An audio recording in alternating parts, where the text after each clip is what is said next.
Westside Church in Bend, Oregon. This is Behind the Message.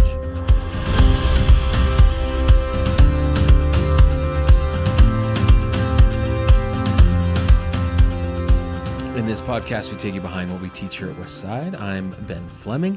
That's Lindsay Parnell. And way over there in our new video setup here, with a couch all yourself, you could lay down, is Evan Earwick. That's right. Yeah. Is that the plan? Is this saying something about how I use my space? I need extra, double the size. A little love seat. You would have to dangle your legs, obviously. But you could lay down in there. You could. You guys do that? You do that in the living room? Like love seat, dangle the legs over the side as opposed to just laying down into the regular couch? Do you ever intentionally have the legs? Yeah, over? like are you going and choosing, I'm going to take that love seat because I can put my feet up and over? I'm a knee bender. I don't do it over the... That feels like it would just put pressure, if you're actually sleeping, pressure on the back of your calves. Are you choosing a love seat to sleep? I'm talking about lounging. Oh, lounging? Yeah, lounging. Oh. Choose that in the lounge. Yeah, I always like an ottoman out front. Yeah. The sideways thing. I don't know. Out front. How do you feel about people using the coffee table for their feet? It's fine. Okay, great. It's great. Yeah, same. Lindsay? Yeah. I have no issues. Honestly? Truly. When we bought our couches, they're technically both love seats. And the couch came in a size that was like, I don't know, a few inches wider, but very, very subtle the difference. Yeah. And it was going to be a little bit wider. It would have fit, but it would have been a little too wide. So we did two love seats, and it's just too short to sleep on. Amazing. So now if I can't sleep, but I'm downstairs, sleep on the couch, I wake up just feeling horrible because I'm just a little too long. How often does this happen?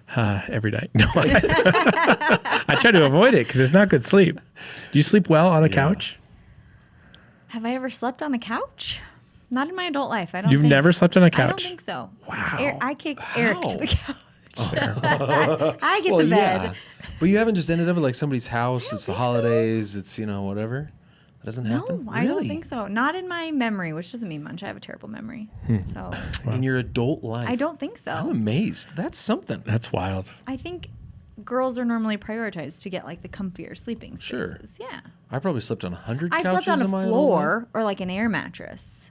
But not like a couch. Yeah, that's way different. Couch is way different. Yeah. I would far prefer the air mattress if it can hold air to the couch because I'm a leg bender too, like you're talking about. Yeah, you got to be able to spread out. Yeah. But let's talk about this new arrangement because for the life of the podcast, since you've been a part of it, Lindsay, you've been off in your own world, off in the corner, which started to seem a little weird. So now you're right in the center of Behind the Message. Literally in the middle of it all, you guys. Yeah. How does that feel? It feels a little weird. I feel a little vulnerable, not going to lie. Vulnerable? Yeah, okay. I am very much in the center. When I was in my little corner, I could hide a little bit, even though. Yeah, I feel like we're going to actually talk to you a lot more. I think so too. Because normally we would get going talking to just between the two of us, and then we cut to you. You're right, though. I think sometimes you liked that, though. I think you're like, today I can stay out of it a little bit more.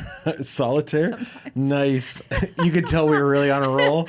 That's amazing. Very rarely. No, I figured. Like, we talked for 40, 50 minutes. Like, you're just sitting there only taking notes, please. Yeah, no way. Not a chance. I'm doing a grocery order. I'm playing some solitaire. Wow. So how are you feeling about losing some of this efficiency time in your life? It's fine. I guess you could still play. I could. Yeah. It's right there. So, you guys, we went to San Antonio last week, just before they went to the Western Finals. They won the Western Finals Saturday. Okay. Yeah, we missed the big celebration. I'm sure the celebration. I bet it was Who'd they play? Oklahoma City. Oh, okay. Cool. Yeah. Yeah. But San Antonio was cool. You guys like it? I did. I liked it. I was surprised. I didn't know what to expect. I don't have a lot of experience with Texas, but yeah, it was a super cute little area we were in downtown with the Riverwalk and delicious food. Yeah. Yeah. I've only been to Dallas, and Dallas was lame. San Antonio was pretty cool. Very vibey, I guess is what you would say. They do public spaces better than most any city I've ever been in. Like many cool public spots. Spaces. We were there for our Foursquare, which is our denomination, our annual convention that happens. They kind of move it all around the country. And Ben, you and I have to go as senior pastors, but depending on the year, we'll take the leadership team. And so we went to the conference, and I wanted to talk about one moment at the conference that very, very much speaks to this. So Becky Johnson, who's the lead pastor of Jesus Culture Sacramento, was talking about, and she was talking about a lot of things, but one of the things was don't use AI to preach, which amen. Yes. And then the second thing was not everybody needs a podcast. And if you produce a podcast and only 75 people listen, you should probably be spending that time like pursuing Jesus instead of recording podcasts. And then she came after those who decorate podcast spaces. How did that make you feel, Lindsay? I felt so attacked, especially because we had just finished this space where I spent a chunk of time decorating this space. And she literally brought up people who decorate. And podcasts who don't have a very big listening. But you know what? I'm secure.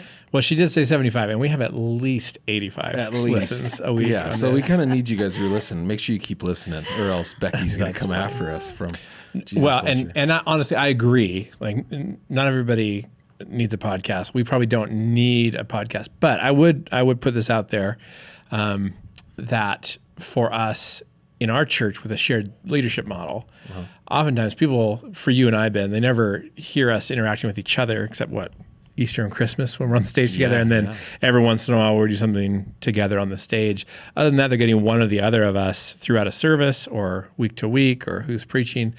And so I felt like it's important to have some space where people, if they want, not everybody wants to, but wants to hear how we interact together. That's important. So that people can understand the dynamic between us and not just see it as like who's scheduled to be here today, but that we do have a, camaraderie in the work. Yeah. And I think it's good. It's good for me to do this with some kind of intentional conversation where we're heading in a bit of a direction. I know we like to wander around, and that's part of the fun too. To have a point in not every week, but most weeks where we're sitting down and we're talking through something that we preach through. I think it's not even just important for the listener, but important for us. I really enjoy this time, I guess is what I'm saying. And I think we could sit down in here and not record and talk the way that we talk, and it would be life-giving for my time in ministry. Not that we have to prove anything to Becky at Jesus Culture, but there's something to it. And I just don't love the idea of churches getting in the habit of this one person monologues to us and then we receive that and then we try to do something with it. I like at least having something available where the preacher or the leader is in a dialogue situation that is observable, because I just don't like the idea that that's how we talk to people, is we stand up on a stage with a microphone and we talk at them. And this is a great way to express a conversational, even debate-filled form of communication, because we just don't get to do that on Sundays. Mm-hmm. Yeah, and I've heard that someone said, theology is best worked out either in conversation. And I think there is truth to theology. For sure, in isolation is never good. Like we're placed in community. Jesus set up a church. He didn't set up a theological system. And so that's where good theology happens, is in conversation and community.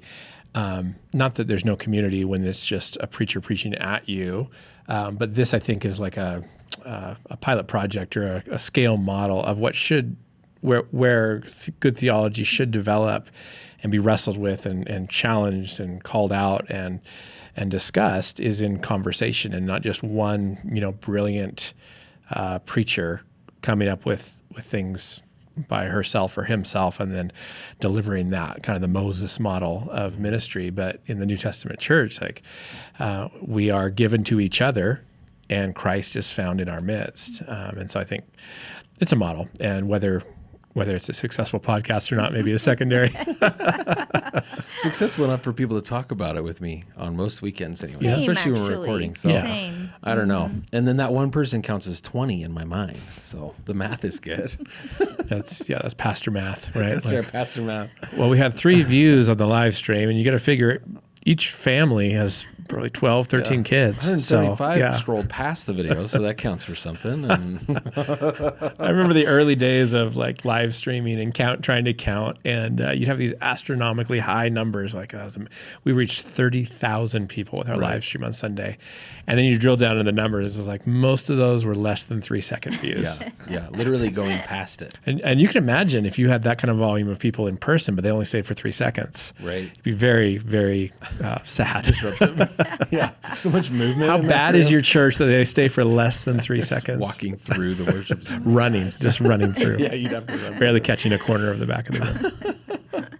And credit to Becky in that teaching, by the way. Like, the point is spot on in pastors' temptation to be distracted by something that is busy work and kind of gives this illusion of accomplishment or an illusion of pastoring, and giving ourselves into those things instead of the hard work of pastoring, I think, is the overall lesson. And that's 100% true. And that comes in all kinds of forms. It's certainly not just podcasts or posting videos. It's easy to get away from pastoral work because it's hard, man, if you really want to get back to the core of it. And, I've had issues with authors and speakers and whatever, and people are like, well, this is Pastor so-and-so. I'm like, I don't know if they've been a pastor for a long time. Are they spending time with people one-on-one? Are they in the nitty-gritty of life with people? Is there like a real shepherding, or again, or is their only existence in this space really just from this really high mountaintop of, I'm going to write this book, spend time in isolation, and send it out to the masses, and great, go ahead and do that. But that's what I'm saying is so right about what she's talking about. Pastoring is a very specific job, and we should think about it in a pretty holy way. Not that we're all exactly the same, but there's some things that come along with that job that we can't just ignore and get distracted by something else so that we might just kind of medicate a little bit and do an easy, quickly accomplished job and feel good about ourselves, Yeah, and with resource, I think, comes the ability to insulate ourselves from the real pastoral work. And maybe that's the biggest danger of pastoring in settings where there is staff, right? Is that you can kind of delegate anything you don't want to do to different departments or different volunteer teams, or and if you're not careful, you end up just kind of crafting a very cushy, comfortable pastoral rhythm. And there's nothing inherently wrong with creating space and margin in your life. And we're not saying, pack your schedule to where you never rest. But this idea of, oh, yikes, I'm uncomfortable in that scenario. I'm uncomfortable at a funeral. I'm uncomfortable in, marital pastoral counseling. I'm uncomfortable. So I'm actually never going to enter into that side of this. And I'm going to stick with, and for some people it's preaching, and some people it's, study. For some people it's whatever, fill in the blank, but you insulate yourself from the stuff that actually is the office and the work of pastoring. And if that's the case, it's like, well, find the correct title, I guess. Sure. Don't call yourself a pastor. Call yourself whatever that is, and that's fine. And I think some have done that, where they're not calling themselves pastors anymore because they're actually the CEO of an organization. We'll call it that. Yeah. Don't call it pastoring if you're not actually pastoring. Yeah. Right? That means a lot to me. The pastoring is a job. It's a specific thing. It's not leader in a Christian space. That's not what pastoring is. There's something that comes along with it that we have to hold on to and understand really well, Rich Villodas said, I was watching a little teaching he did on preaching and teaching, and he said one of the most important things as a pastor for your church is to be in touch with people in your church who are suffering. Once a week. Be in relationship, make contact, have a conversation, put yourself in close proximity to these people so that you have your pulse on where your community is at, where your congregation is at, what they're dealing with, how they're struggling, the pain that they're feeling, because I feel like that's the work. Yes, we can say rah, rah, follow Jesus, inspiration all day, but to sit with someone in their pain, that is going to affect how we lead and teach, etc. But also I feel like that's being a pastor, it's so important. Mm-hmm. Yeah, that's what separates us from maybe kind of the influencer community, right? That's like, if I can tap into the algorithm and get the largest group, then I will have accomplished my goal. And this is about tapping into a very specific context with actual people that are around you and shepherding the group, understanding what's in the room with you, and then even teaching in that direction. And so we might say some things that might not pop on Instagram, but they're deeply meaningful in the room, right? That we have to grip that so tightly. Yeah. That's where pastoring really happens. And I think that's why even some of these incredible speakers and pastors and leaders, you scroll through some of their YouTube stuff and it's like, yeah, Rich Villodas got 450 views on whatever. And I'm like, oh yeah. And I think it's that. I think that actually hits the nail on the head, is because he's talking to this room. Yeah. there's a lot of things that he can craft, and he writes books that are for the mass consumption, right? There's a way to do that, but that's really just not our job week in and week out. Yeah. Yeah. Rich Villodas is one of us. Just hundreds, not thousands, hundreds and hundreds of.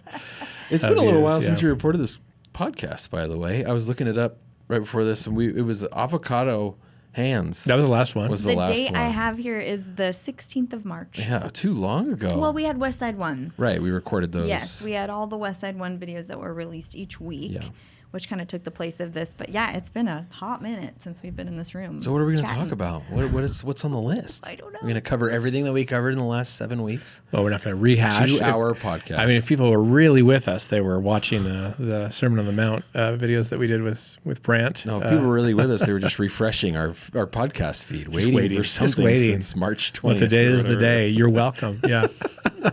No, so we're back in the Old Testament in our Sunday school. Speaking of Rich Villodas, we lifted the idea for this series last year from what they were doing. Is it New Life Church in Brooklyn? Yep.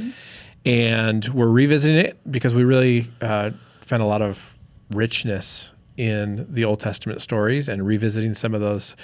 What are, I think, familiar if you were a church kid and probably unfamiliar if you weren't. But last year there were like the big ones: David and Goliath, Jonah and the whale. Others, Daniel and the Lion's Den. I could go on and on. So this week this month we're going kind of the layer 2, right? So you did Naaman this past week. Yeah. We're going to be talking about the Tower of Babel, which is I guess a big Sunday school story. But I feel like a lot of people know that one with how much depth. I don't know, but people recognize the name. Yeah, Ruth, Samson, some of the judges. But what are we looking for this time? I know last year we were really focusing on how we look for Jesus in the stories of the Old Testament. We're always doing that, but is there a thread this year that's going to kind of lead us over these next 5-6 weeks? I thought the sentence you said, you brought it up this morning in our meeting. I can't remember what it was, but it was so good. We're looking at there it is. The nature of ourselves. Yeah, say it again. The nature of God and the nature of ourselves. Like exploring those two ideas through the Old Testament. Yeah, I think especially with the characters that we've chosen and the stories that we've chosen, I think the humanity of the people in these stories is really going to stand out. And I'm so thankful for that because I think, at least growing up, I idolized these Bible characters. Like, oh, they did it right. They loved God. They're who I want to emulate. And that's just not the case. Like, yes, sometimes they had big wins and great successes, and sure, I want to follow that example. But they had big failings, and their humanity was on display with their weaknesses and shortcomings out there. And that is, we learn from that. And we learn, I think the question we ask ourselves is, who is God in this story? Who is God trying to show himself to be in this story? And not like, oh, Naaman was the greatest, because he wasn't. Mm-hmm. he was kind of the worst, actually. Mm-hmm. So I think that's going to be, I don't know if fun is the right word, but very interesting. Yeah. Yeah. Want to explore these things without turning everyone into a hero. Right. And thus see ourselves in the stories, right where we're at. Because it's not just about, all right, let's see what God's doing and how he's going to save the people or how he's going to show up in these miraculous ways. It's watching the people and not just making fun of them and then not idolizing them, but empathizing deeply with them, and David's complexities and incredible acts of courage, and Noah and the ark, and then Noah's plastered drunk on the other end of it, incredibly depressed because of everything that he's been through. If you really look at these stories, it's actually all there. Like, I used to think like, the Bible can kind of whitewash these people, and it's, actually the Bible's brutally honest about all of them. And if we're willing to teach it in a brutally honest way, I actually think that pastors the church really well. And then we actually understand ourselves. And then the sneaky bit is that you kind of learn to read Scripture in a way more helpful way than maybe kind of the way that was given to many of us when we were children. Yeah. And that's not a diss on children's ministries. No. We need heroes. We need stories. But there's a point where I think you have to look really honestly at the whole of those stories and the details of it. I would compare it to the lore surrounding like Abraham Lincoln, Was he the one that didn't chop down or he didn't lie about chopping down the cherry tree? I cannot tell a lie. Was that George Washington? Yeah. I don't know. But you have those stories that create kind of the myth of the person. But then if you're a serious historian, you're not just like, nope, old Abraham, George Washington, whoever couldn't tell a lie. That's all I need to know. Of course not. You're reading their letters and you're seeing the correspondence and you're reading the correspondence from those that knew them, and you're piecing together and you're looking at the time and place that they lived in, and it's a much deeper dive, and hopefully you come to appreciate those characters all the more when you break out of the caricature. And so we believe the Bible is true. We believe, David and Goliath happened. But if we stop at that as the caricature of David and don't actually honestly dive into the mistakes he made when he was leading his men against Saul, and the mistakes he made with Bathsheba, and the mistakes he made as king, and the ways he ended well and the ways he didn't end well, you're going to actually, I think, have an opinion or a view of that character that leads us away from the hope we have that when our lives aren't heroic, that God can't still work in us and through us, right? Part of the difficulty that I feel in this is the getting myself, and people away from the prescriptive tendencies that I think we're led into when we read through the Old Testament. Even what we talked about with Naaman this last week, Elisha tells him to go dip in the Jordan River 7 times. And I think how our minds work is it's like, oh my gosh, water and 7 times. This is how this is going to work. I need to go do it 7 times. And we get stuck on the number and even the methodology of a lot of things. And we get fascinated. And I'm sure there's a lot of things to be fascinated by within some of the numerology of it. But it tells the same story that so much the New Testament tells. It's about obedience and humility, being open to the way of God and trying to understand who we are in that struggle of trying to be open in obedience. And it draws us back to these really great foundational, purposeful truths if we don't get bogged down necessarily in every single little rabbit trail of because I don't know what that is in us. We like that. It's like treasure hunting or something like that. Like they did it 7 times, and maybe we should do it 10 because this character did that, and then there was 12 tribes, and then it's like, I think we're missing the point a little bit here. While that can be kind of fun too, I guess.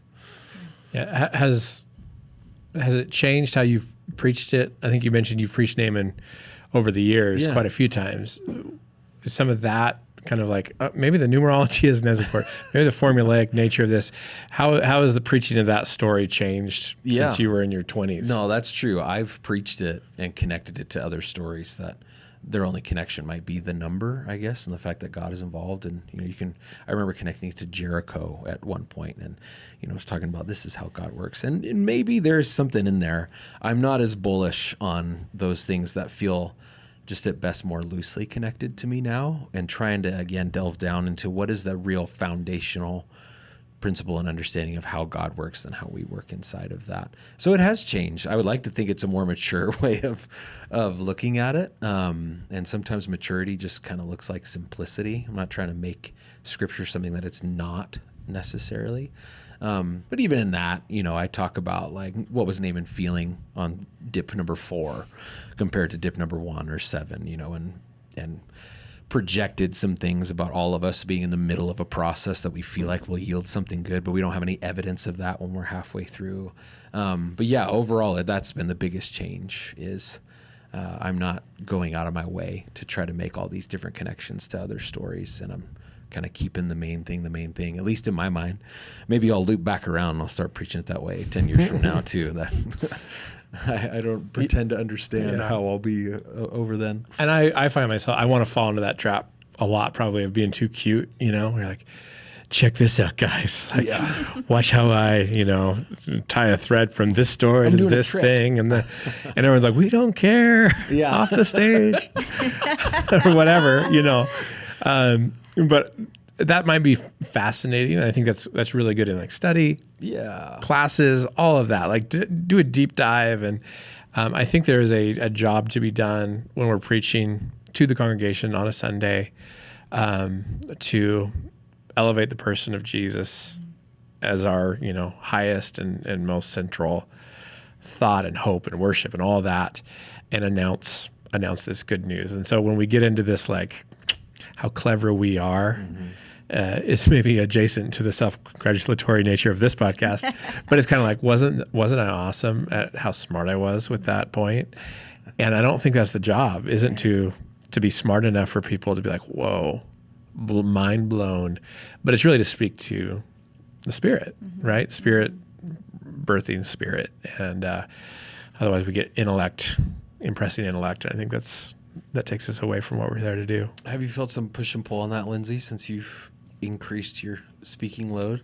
I think all of us go through some of what Evan's talking about. Yeah. Like, I really want to be seen as smart. I want to be smart. I smart. want to teach you something. Yes. And I also want to be really simple. Have you been feeling that? I think it will be the tension we all probably hold forever. Yeah. And maybe when we're older and wiser, we won't struggle with it so much. But I think for me too, I spoke on this a couple weeks ago. I desperately want to be impressive.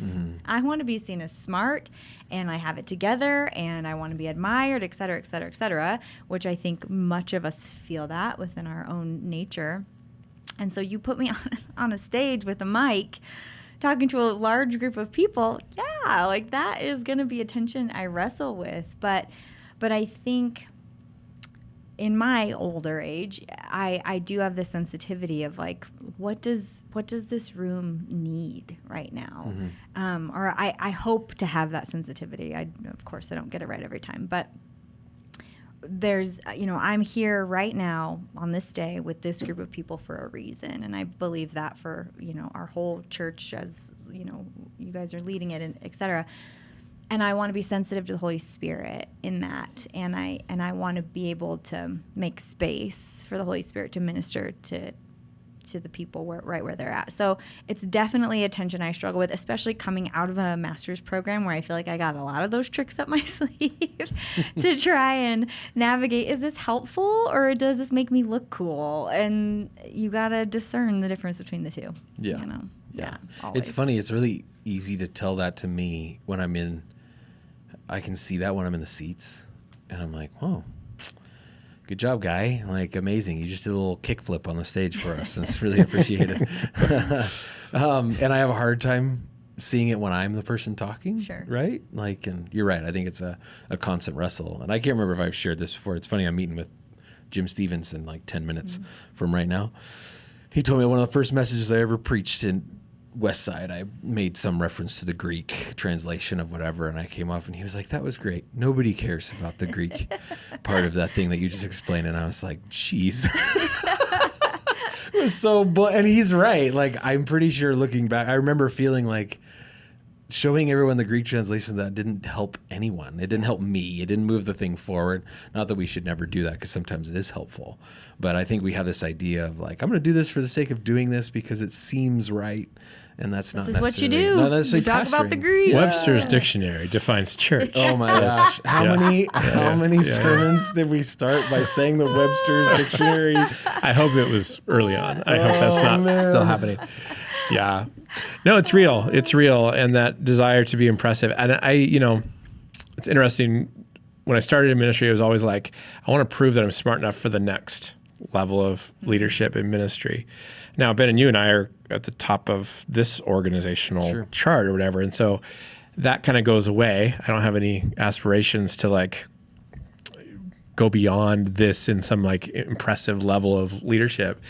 But then it's still there in the sense of like, I want you to know that I can handle the thing that is already, on my plate. Yeah. And I never want you to feel like I'm incompetent or a fraud in the role I've been given. And so, you assume like, well, once I get there, then I can just chill out and be only focused on the needs of the congregation. But then it's still like, don't worry, guys, I got this, and I will prove it by walking you through, And it's just insecurity masking as impressive research or whatever. But yeah, my main motivation is that I want everyone to know that I'm being honest.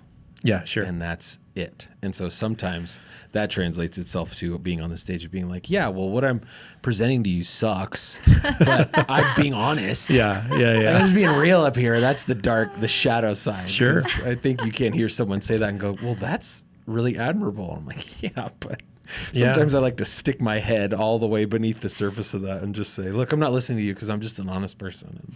And I think I've seen that kind of you. And I think you can play dumb in a comedic way that's gold, so never stop that. Right. But it's this, I'm not going to pretend to be as good or smarter or as with it as I actually am, because I want you to know how authentic I am. Yes. And that's the same trap, just with a different... It's the same trap. Yeah. It is the same trap. And it makes me on purpose not be as good of a leader as I could be. And that's something that I'm wrestling with all the time, of like... because I don't want to pretend to be everyone's answer for everything. I don't want to be someone's sage or someone's czar or someone's whatever. And I can fly myself all the way to the other side and say, and so what do you guys want the church to be? Because whatever, and that might be honest for how I feel right in the moment, but it's not good leadership. And ultimately, if that's the kind of honesty I want to sit in, then I probably shouldn't have the job that I have. Sure. And so trying to figure that out all the time. I can be a very hands-off person. I say all the time around the house or with people or whatever, just let them do whatever they're going to do, and drives my wife completely insane. But I genuinely feel that so often, and getting onto a platform and having a pastor say, you know what, you guys just like, I don't know, you figure it out. Like, you're smart folks. It's not a great way to grow a church or keep a job, They're like, yeah, but we came here today to listen to what you have to say. I know. Yeah. No, and to some degree, we're pushing back against this, dad knows best. Your senior pastor is king, and he's certain about everything. And so you just do exactly what he says. And we've seen, generations of bad leadership, obviously not in every church, but in plenty of churches, with that kind of mentality of, my word is gospel, and so you listen to me. And so I think maybe we do this in too many ways. We push back against unhealth we see elsewhere, and really want to actually signal like, hey, we're not that. We're not going to be so certain and lead us off a cliff because we're too insecure to realize that we might have been wrong or admit that we were wrong. But sometimes we stay there in we're going to keep proving that we can be wrong. I'm going to prove today that I can be wrong. And it's like, okay, we get it. Yes, you can be wrong. Shut up. Now tell us something. Like, give us an opinion about something. Like, tell us about Jesus or whatever. Yeah. Whatever. You know what I mean? No, there's so many things. And I've been saying this in other, that's a good thing to have and a good place to be. And you can't stay there. Maybe that's the biggest thing I'm learning as I get a little bit older. Like, a lot of these things, the depression or the frustration or angry against the global church or nationalism or whatever, all great things. You can't sit there forever, and you certainly can't lead from there forever. I think you can for a little while. There's some real beauty to it, and I think that's how we learn about grief and the massive spectrum that we experience in life. You can't just sit right there forever. As ultimately, everyone will leave you, and you will be a shell of not even just a leader, but of a person that you were hoping to be. Laying down on the stage and just saying, I don't know, and I'm going to prove it to you by not even preaching today. It was wild. That's not how it should be done. Yeah. And there's all sorts of traps we can get into with that mindset, and then you start, living in this comparative, like, how are we doing compared to this other church, or how do people's opinions about us surface online, and then before you know it, like, you're not actually leading anything. You're just trying to maintain what you have, and when that doesn't work, you're getting resentful and angry. And I think that's true of pastors, probably leaders of any kind of community organization. That you have to lead from a place of vision, and that rarely looks like trying to prove yourself that we're not this or we are this. It always is from, this is where we're going. And I think that's what people come along for. It's not, maybe they first check you out because they know you're not that, but that's not why people stay. No. That is never why people give their to be in this community and go somewhere, As you guys are talking, I'm thinking of pilots when they fly airplanes. It's just a sequence of tiny little corrections all the time that get you where you're going.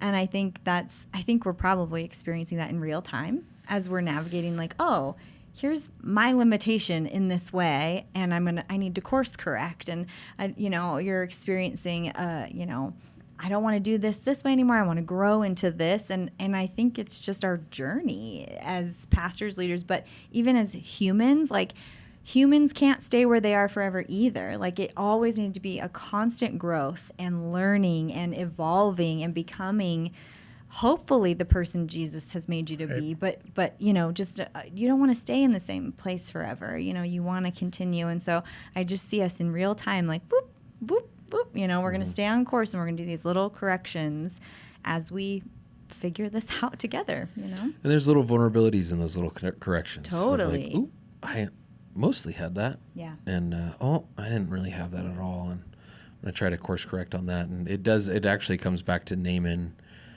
because I prayed the prayers that Naaman is essentially saying of like, I want to be healed, or God, we want to heal the church. Can we help the whatever? And then God presents this opportunity through teaching and leading and vulnerability in a very certain way. And it's like, well, no, but I'd like you to heal it with me being able to criticize it and keep it at arm's length too.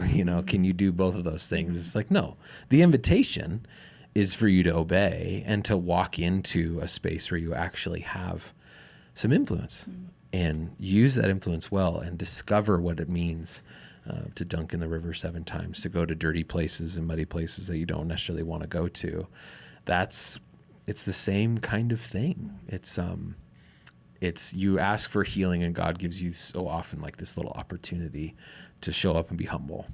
And that's what we're in. But it's also not humility to a point where we just don't even care. That's the funny thing. Humility, eventually, if you just keep pulling on that thread, it turns into pride somewhere in that circle. Right. It's its own kind of arrogance. Yeah. It reminds me of a clip I saw of Tim Keller talking about I don't know which generation, millennials or Gen Z in New York City, Christians, and he was saying there's this real preoccupation with social justice, and he said, "Thank you for that. Thank you, amazing work." And then he said, "That's not the same as following the gospel to the margins." He said, "Everybody in New York, they just want to be on the in with the in club, and they want to find places that are in and cool and have good reputation." And he said the gospel always pushes towards the least and the most uncomfortable and the poor and the like genuinely poor, not programs for the poor that are also filled with the cool club, but these places that push us out. And speaking of that Naaman thing, I think a lot of us in our Christian life is like, though we want to be healed of our pride, what's the formula to get there where I can stay clean and in the nice river? And the instruction is always the same, like go in the muddiest river we got and keep dipping, and you're going to find something there that you don't get anywhere else. I think that ties in, what we're talking about with pastoral ministry and trying to avoid the stuff that's the most uncomfortable. And Christ is always compelling us to the margins and to the muddy places of the dirtiest rivers. Yeah. You want forgiveness? It's confession. Yeah. Confession, good for the soul, bad for the reputation. Muddy nastiness is all involved in the healing process somehow. It's good. I want us to always get better at, I guess, surfacing the stories of like on the ground gospel doing things within our community. I think about that story. Was it last week? We had one of our safe housing folks that was living here on site for a very short time. And then someone in our community found out about this person and then actually has given her an ADU. And this was shared by the organization publicly, so that's why I'm sharing it now. But now she's living in her own ADU because of the ministry and the community of this church in partnership, with Mountain View Community Development and all that goes into that. I think about that. I think about the story this morning that Josh Cordell, our youth pastor, told about a kid getting invited on Christmas Eve for the very first time to church, never been to church. So compelled by it. He's been every single week since and just has found a home here. There's story after story. And I think if we forget to pay attention to those, this can become an exercise in all of us improving incrementally throughout our lives. While that is happening in our discipleship, there has to be an outflow of our discipleship that looks like mercy. And I think we're doing a better and better at getting those stories out of just, the air and being told. But how can we do better at that, I guess? Otherwise, we just like, how are you being formed? Well, how am I being formed? How are you being formed? It's like, wait. What is this doing? Like, what is this doing for our city? What is this doing for people who are hurting? Yeah. Because the answer is it is. Yeah. It's just sometimes we don't tell the stories. No, you're spot on. That's exactly right. That's a real danger that we can kind of build this thing that has the appearance of depth, but really, once we move on, it could just disappear into the ether. If it's that conversation, it's like, how are you being formed? How are you? You want to ask how I'm being formed? These are the eternal things that have like generational reverberations. Not that our formation doesn't, but we can't lose sight of that, because that just seems like a lot of the real work is what you just described. Yeah, it reminds me of in high school Bible studies and guys groups, and you go around and ask for prayer requests, and on any given night there'd be like unspoken. It was always something sexual, it was like unspoken. And I'm glad everyone was getting prayer and working out our morality and our life in Jesus. All that's great, but I feel like sometimes there's a version of that in our Christian life where it's just like, I'm just kind of circling the same 6 issues or 3 issues in my life, and I'm it's fine, and I'm trying to get better, and I'm trying to do the right things. And at some point, I just feel like Jesus compels us to like just get pushed off into the deep of like, this has to be something more than just slowly solving my problems with Jesus, right? Yeah. It makes me think about the motivation, self-improvement versus like loving your neighbor. And I this is not a fully formed thought, but just, if my motivation is to get better, that it's going to be that. It's going to be very navel-gazing, introspective. This is me and my quiet time with Jesus. I feel like that's very isolating. But I think if we have eyes to see and if we have ears to hear, loving our neighbors actually forms us in a way. And those things are important, being aware of our spiritual temperature, all that. But I do think, I don't know, I think it all goes hand in hand, and one should hopefully inform the other and vice versa. And it's the correction, tiny little correction, whoop, whoop, okay, yeah, here we go. I see this here and all that. But I think the motivation can never be, I just want to get better and better and better and better, because that's pride, and I don't see that in the life of Jesus at all. So, I like the imagery that you spoke about, Evan, a few weeks ago. Just this has to expand our capacity if we're actually being formed and discipled. Then the idea isn't that we go to therapy and we do such a good job with it that we always make sure that awkward uncle, we never have to see him again at Christmas, and the idea is that we can live our lives and be formed in a way and be strong enough in a way that we can expand our capacity so that we might love our neighbor and embrace the world around us at a different way with a different depth. And it's spiritual formation just can't look like, and I feel like I've seen this in some cases. I'm like, man, spiritual formation for you sounds like a really great curated room with nice wine, and that's about it. Like, that's as far as it goes for you. I feel right. It's solo, it's my kind of music, and we can't stay there. I guess that's not bad. I like that too. We can't stay there. That can't be the last of it or the depth of it. It's funny when you say unspoken, Evan, I can like smell the carpet from the house we met in when you say unspoken, and go around I can see the furniture, like I can feel the environment. It's this is pre-internet, and somehow these phrases just became everywhere. Everyone was saying unspoken. How did it happen? Amazing. It went viral. No, this is good. And anytime we talk about formation, we got to realize like there's more to following Jesus than just formation. Right. We talk about justice. There's more to following Jesus than just justice. We talk about learning scripture and doing that deep dive into God's word. Wonderful. There is more than just study in our Christian life. And it's when we follow Jesus into the holistic discipleship that we touch on all these things, and all these things flourish and are developed. And you get in trouble. We've seen weirdos in all 3 of those camps that only do one thing. you know, and I think Jesus calls us something better. It's good. Good. All right. So let's rate the room. Justin, you're switching over there. Gwen's here. Thumbs up, thumbs down on the 5 stars. Wow. That's amazing. Out of 5? 5 stars? It's not even finished yet, Justin. I wasn't sure how I'd feel about no table, but this is working. This is working well. Yep. It's working great. Yeah. It's good. Laptop's on the lap. That's my one. I don't know what to do with my hands. You need guys. one of those TV tables for your laptop. I look way better with these cameras on. Yeah. Are they the same? Oh, no, they're not. Well, before these cameras, you had a beard that went, a good 9 inches longer than your current one. So you look pretty sharp.